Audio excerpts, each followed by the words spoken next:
Shalom. All praises to Yahweh, Bashem Yahushai, Bashem Harakakadash. No bonus to elder apostles, the great millstone, the rule well. And shalom to all the hopeful elect, the sincere brothers in this work, sincere in truth. Got this article on the New Yorker talking about the Americans prepping for a second civil war. And, it's apt because obviously, the US, the states, is going into the presidential election, and after the last one, it got aggy. It got on top. You had lots of you know political turmoil, political strife, as they refer to it, pop off after it, and that was kind of a continuation of like the spirit that came in from like 2016 when like the Brexit vote happened and Trump got in the office. It kind of like amped everything up to where politics, all kinds of social issues, etc., became more prominent, more of a focal point, more of a focus, and uh, had a big impact on the general public. And the same thing with 2020 as well. But now it's more apt as well because it's more apt at this current time because of how much closer the prophecies are really is the key thing. Because even like 2016 and even when the 2020 elections happened as well, you had things had progressed because like 20 but then you didn't have it as far along because like 2016 you hadn't really seen that the charagma, that mark, out as much. And then like 2020 was pandemic came in, and then a lot of things changed through the course of that really impacted oof, through the course of that really impacted to the present day. Established laws kind of set up a certain kind of mindset and approach with towards all these issues, to where now it's you got wars popping off, the economy's become progressively more and more of a noticeably in decline, man. Like in the UK, the big focus is with housing, where housing is become, like, especially mainly in the hubs, the main cities, which is really where people that are trying to make a solid amount of money, that's where they're going to be at. So it's like for them, they've noticed like it's been very impactful, the change. And then as well, just with cost of living, cost of fuel, petrol, like even heating for winter and whatnot. These things have basically amped up to where now people really do are aware that these things will become a focus. And then within the states, it's very partisan, the term they use, where you have people on the left wing, on the right wing, conservatives or Democrats, and now they're looking at each other like they want to kill each other. And that's really where the civil war ideas kind of come in, because you'll have protests and whatnot. Then people on the left and people on the right will be getting into fisticuffs, getting into arguments, whatever. And there's been for a minute, it's like really turned up from 2016 that you, like, they don't really even deal with each other. Like they're looking at each other like the other side has three heads and is missing limbs and shit. Like there's some kind of creature from the dark abyss, from the dark below. And with the current uh election cycle, it's not really expected to tone down. It really should. crank up. Because, you talk to everyone, so people say, oh, Trump's going to win, oh, Kamala's going to win. I'm leaning more towards Kamala just because her spirit is more kind of in line with that draconian approach that's been in her spirit from before, and she's kind of played that role before. But, we'll see. It doesn't really, whoever gets in, plans will progress. So it says, the Americans prepping for a second civil war. So skipping down to it says, did he say fight? Drew Miller asked me. It was July 13th, and we were in rural Colorado near an outpost of Fortitude Ranch, a network of survivalist retreats that Miller has constructed in anticipation of civilizational collapse. News of the attempted assassination of Donald Trump, the first one, had just pinged. A young man named Thomas Crooks had shot Trump from a rooftop near a rally in Butler, Pennsylvania, striking his right ear. And it's funny as well because it's even with the assassination attempts, those things just kind of rolled into the regular news cycle. It's not really had like the kind of prominence it should. But then it's yeah, that's kind of how things have become in a modern age. It's like you go back like 10, 15 years ago, you'd kind of have things would happen. Wars would kick off. You would have civil unrest, but it wasn't as like consistent and just kind of like the way it is now. Is the speed is at such a rate to where one thing will happen. It's even like you have military conflicts happen. You have what they called like natural disasters. You have financial disasters as well. Technology will be developed, laws being passed. These things that it's not to where it's like, you have one thing to kind of talk about for a month. No, it's just over the course of the week, every week to week, you're just kind of looking like, yo, there's countless things going on. And then, with those, it's just showing like whoever gets in, it's going to continue to kind of dial up. It says, striking his right here, Trump had stood with blood on his face and shouted to his crowd, fight, fight, fight. The shooter's motives were unknown, but Republicans were blaming Democrats. Filed charges against Joseph R. Biden for inciting an assassination. Representative Mike Collins posted on X. Representative Marjorie Taylor Greene accused the evil Democratic Party of attempting murder. Miller's phone began to make the sound of a dog barking, his ringtone, as members and employees of the ranches sent texts and emails. A salesperson in Nevada was seeing a sudden increase in requests to join. Member interest. I'm already getting previous leads texting me. A member in Colorado wondered if it was time to mobilize. Should we do an alert? As the barking continued, I asked what Miller thought. He said this could stir things up. He said after a heavy pause, things could escalate.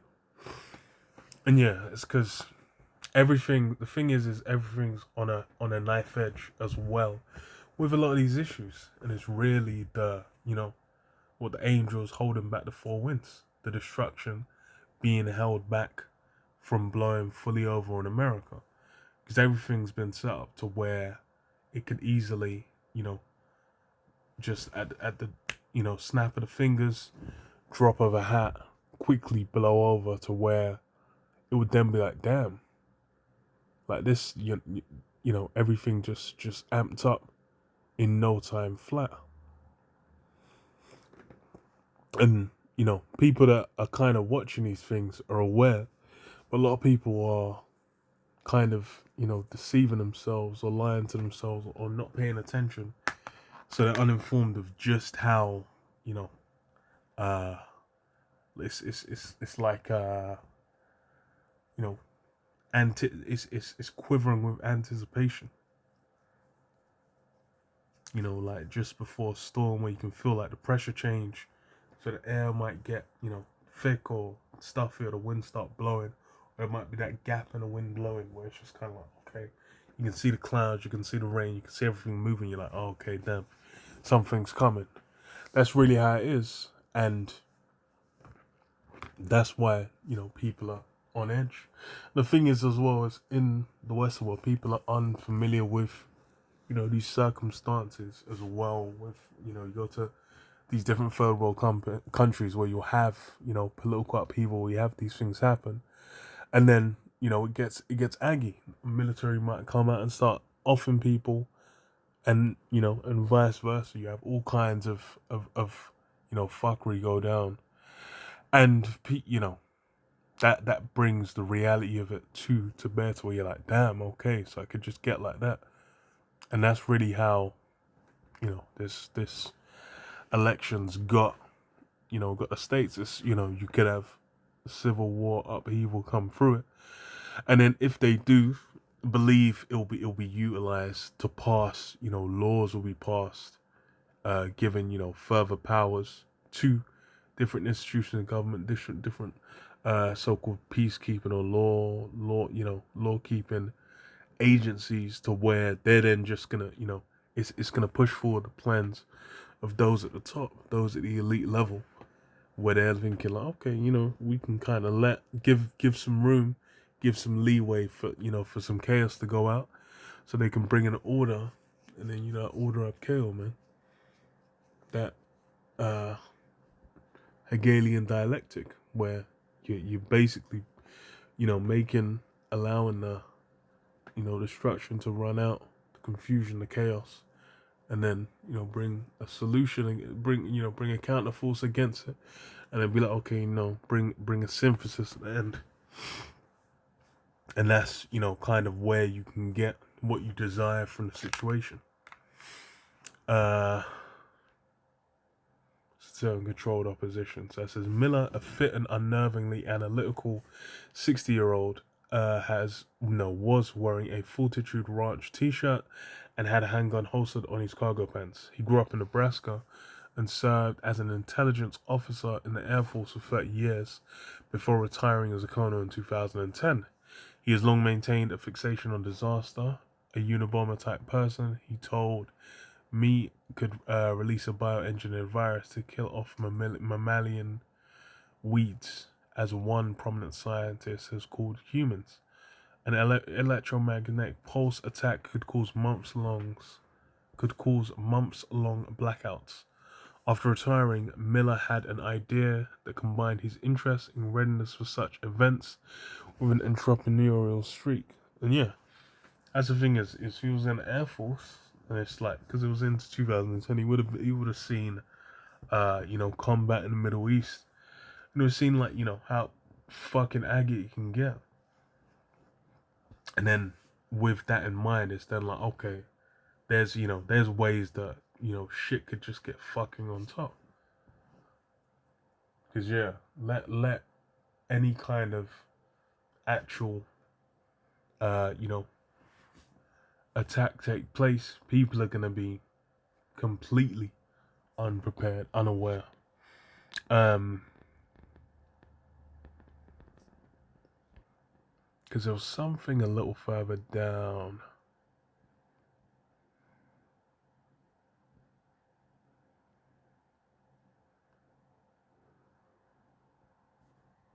Was it proximity accountable? Blah, blah, blah, blah.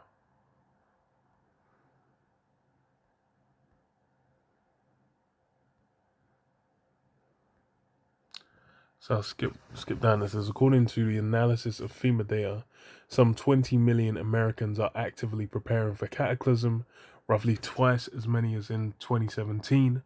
Political violence, including the specter of civil war, is one of the reasons.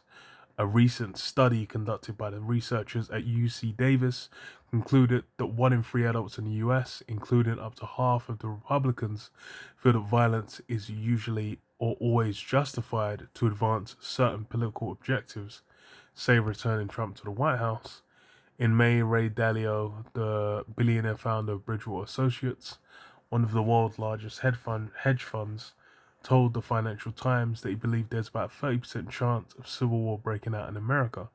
We are now on the brink, Dalio said, noting that a modern civil war, though it might not involve muskets, would see the fracturing of states and widespread defiance of federal law. Yeah, in June, yeah, up to uncomfortably more than 50%. So that's the thing is people looking at the signs, you can see it's very easy for it to steer over, and it's looked at as likely. The reason that why the thing is they're probably looking at factors like, okay, this should have probably boiled over, but it's not. It's the next thing could be enough of a fire, enough of a smoke, enough of a spark to then push it over. But that comes down to prophecy, because it's essentially about the prophecies of Yahweh Hashem, Yahushua Hashem, Harakah Kadash. So I read this, Matthew 24:9. It says, "Then shall they deliver you up to be afflicted, and shall kill you, and ye shall be hated of all nations for my name's sake. And then shall many be offended, and shall betray one another, and shall hate one another. And many false prophets shall rise, and shall deceive many. And because iniquity shall abound, the love of many shall wax cold." And yeah, that's something where we're seeing where the whole so-called communal aspect, you know, everyone seeing each other as one people's aspect, that's been chipped away at, and really didn't exist in that state anyway from the beginning, especially in these Western countries where you got residues of Jakes, residues of different heathens around, where Esau's kind of not looking at them like you're one of us. But these things have kind of been on the cusp, and that's part of how we know the time everything's leading in towards. Because the love of many shall wax cold. All that so-called coming together spirit, that's just gonna be shown to be as fruitless as it really is. Because there are things that in the midst of peace, it's like you start a business when the economy's booming. You go back retroactive, it's like what they call it, bubbles. Anytime there's a bubble, like the .com bubble, during them it was like, yeah, they were saying like pets.com, any website you put any company you're floating, put a .com on it, and then you'll just get super inflated when you go for your IPO. Actually, no, what is it? Initial stock offering. What's the official? I think IPO is actually the one for start fucking thinking about crypto. It might be IPO. I'll look up later. But when dealing with what do you call it? We're dealing with a business when the economy's booming, when it's on its way up. You can be doing anything. You can be shining shoes, you can be selling handbags, you could sell bottles of water, expensive bottles of water in diamond glasses, and you're gonna be able to make a profit because there's abundance, there's affluence, people are doing well.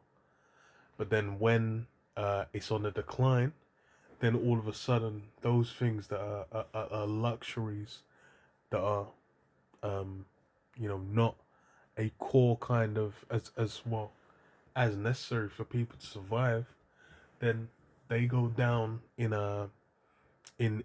what's the word, not desirability, uh well, yeah, they reduce in desirability, even to the point where it could just be like, yo, this ain't even gonna run. Like, where there's no way this business is gonna be profitable, in this economy, and it'll be something they might have to be like, ah, we'll come back to that later. Um, but that's how it is with in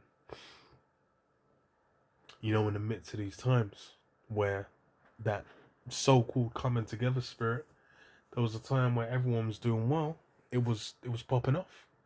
But then it will come to the point where it's like, nah, you know what, it's getting tight, what are we gonna do? Everyone's gonna turn back to their own people. Let me read that actually. So Isaiah 13, 14 it says, "And it shall be as the chase roe, and as a sheep that no man taketh up. They shall every man turn to his own people, and flee every one into his own land." And yeah, and that's the thing is yeah, everyone's gonna, scarper and flee. And that's how it will be with, these crisis moments. Everyone coming together and singing Kumbaya is gonna go out the window. And then it will be a matter of, oh, okay, survival. Oh, okay, this is getting raw. It's when it will get like the purge. It's when it will get like, damn, we're gonna have to do whatever the fuck we need to do to make the fuck sure that we what do you call it?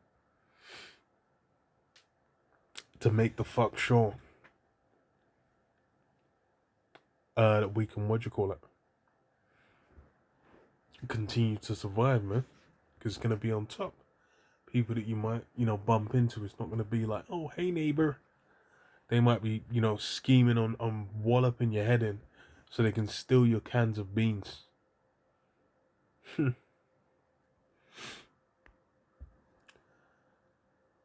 yeah, 1 Thessalonians 5:1 it says, "But of the times and seasons, brethren, you have no need that I write unto you, for yourselves know perfectly that the day of the Lord so cometh as a thief in the night. For when they shall say peace and safety, then sudden destruction cometh upon them, as travail upon a woman with child, and they shall not escape." And yeah, that's the, part of the deceptive nature of these times. And it's really only deceptive to those that have been blinded. Because, for the prophets, for the men of the Lord, which, Lord willing, will be among that number, you can observe and see the things that are going down where, yeah, that prophecy getting ready to be fulfilled, that prophecy getting ready to be fulfilled. And that's like with, with what's going down, this civil war it's really been on the discourse. You had the movie come out. You even had what was it, Leave the World Behind as well, that kind of captured how, these events can go down to where, especially if you have, as soon as you bring in any degree of lack of communication, um yeah, lack of communication.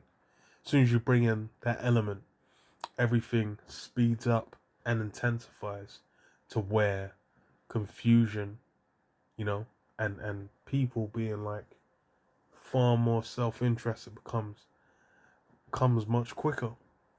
Where, that guy you might have been, a neighbor, you might have known them for a few years and, gone around for dinner, whatever.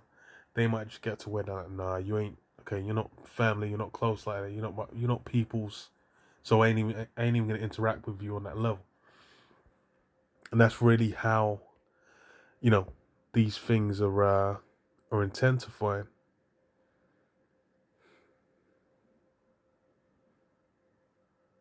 Because I read a bit more. So back in the article it says, "We're now on the brink," Dalio said, noting that a modern civil war, though it might not involve muskets, would see the fracturing of states and widespread defiance of federal law.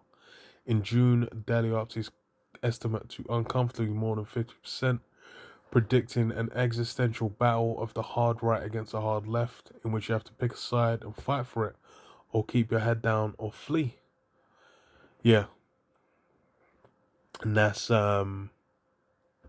really the way it's looking to come together. It's basically gonna be those political extremes where people be out and they'll be looking to to wig each other, because that's the thing, is it's already something where violence has broken out at various points, and it's kind of been simmering close to boiling with these things. And then it's the political situation with the presidential election that's really looking like the thing that could boil it over. Hmm. But yeah.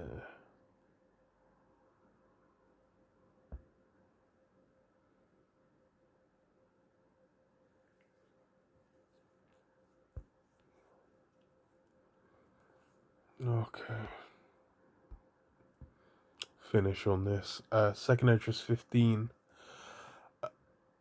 Damn. And 14. says, "Woe to the world and them that dwell therein, for the sword and their destruction draweth nigh." And yeah, these are things that are drawing in, and really for us, it's observable, especially with it's like over here in the UK, the political situation's been where everyone's been amped up over immigration, and even though it's this without immigration, this place would have done been toast. I remember it was during what was it, the pandemic, when the pandemic was at its height, the lockdowns were still in place. You had articles coming out saying like, oh, all the British strawberries, everyone over here, they gas up, they have a sense of pride about certain things, British this and British that and British farmers and whatever. But then, it turns out, the glorious British strawberries were, picked mostly by Eastern Europeans. A lot of jobs where it was, migrants that were basically keeping those things running. So it's people getting in a tiff about it is because, they're being, the fire's being stoked.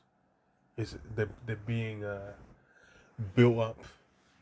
They're being sicked like a dog on certain things are being brought to their mind, and then you'll have incidents like the the fucking lunatic that went and shanked up like little girls, and then that basically made a boiling point where everything kind of boiled over. And then, where the anger was directed wasn't even tied to the incident went down. It was just, people going out wanted to smash it up. And that's how these things, can easily boil over. If any inciting incident, doesn't even matter what, the inciting incident is, doesn't even matter if they're part of the aggrieved party. If it's a justification, people can go out and smash it up. And that's really been occurring a fair few times. And, it is basically when there's a big enough justification, then there'll be a big enough form of chaos of people going out smashing shit up, then a big enough form of response of like, okay, we might have to get the military. Okay, we have to justify use of force against civilians and whatnot, to the level where people are like, oh shit, this, it's getting peak. It says, what, and one people shall stand up and fight against another, and swords in their hands. For there shall be sedition among men, and invading one another. They shall not regard their kings nor princes, shall not regard their rulers. That was happening in Spain as well. You had the floods in Valencia, where that shit looks insane. I had someone I work with where they have family over there, and they said, this like, show me videos like a sister sent of places that have been flooded. And she said like, yeah, someone that lived like just a road over, there was they got flooded. It was like they were up in age, like 60 plus, and then the waters came in. It was like a meter high, and then because up in age, they didn't have I think they either might have still been sleeping, or they might have just not had the means to escape. They'll found past and it's peak.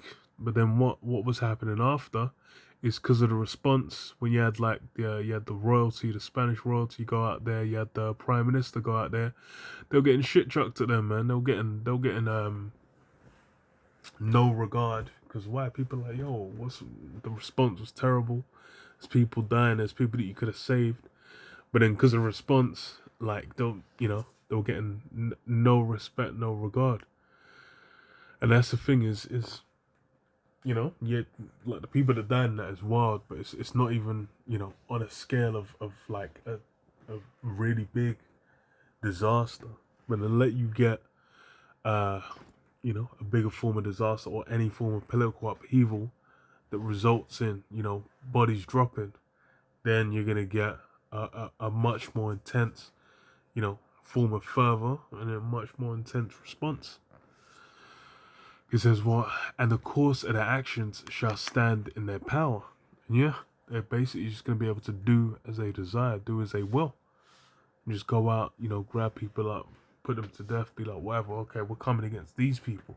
Over here in the UK, you had people going to these different locations where you would have like mosques or what they were locked onto.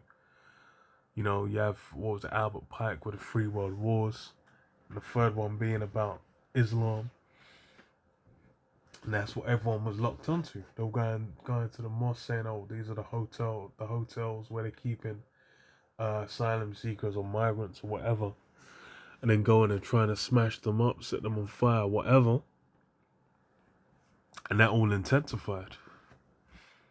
So how much more so in the States where you got firearms, you got things that can make it hit a different level of intensity. Or say a man should desire to go into a city and should not be able, for because of their pride the city shall be troubled, the houses shall be destroyed, and men shall be afraid. A man shall have no pity upon his neighbor, but shall destroy their houses with a sword and spoil their goods, because of the lack of bread and great tribulation, and for great tribulation. Yeah, and the thing is, it's not just political upheaval. There's gonna be other crises. You're gonna have famine. You're gonna have monetary issues, and then it's gonna culminate in what? The time of Jacob's trouble, where everyone's gonna be tempted. And that's where it's really everyone's gonna be have that intensity applied to them, that heat applied, that pressure concentrated down to where they're gonna have to make a choice.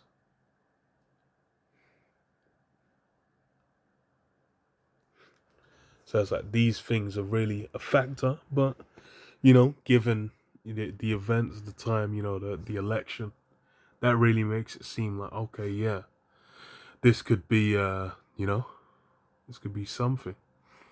It could could pop off, it could intensify. We'll see. Like I said, over in the UK is passing laws tied to these events that go down. It happens swiftly. They kind of have those things lined up relatively quick.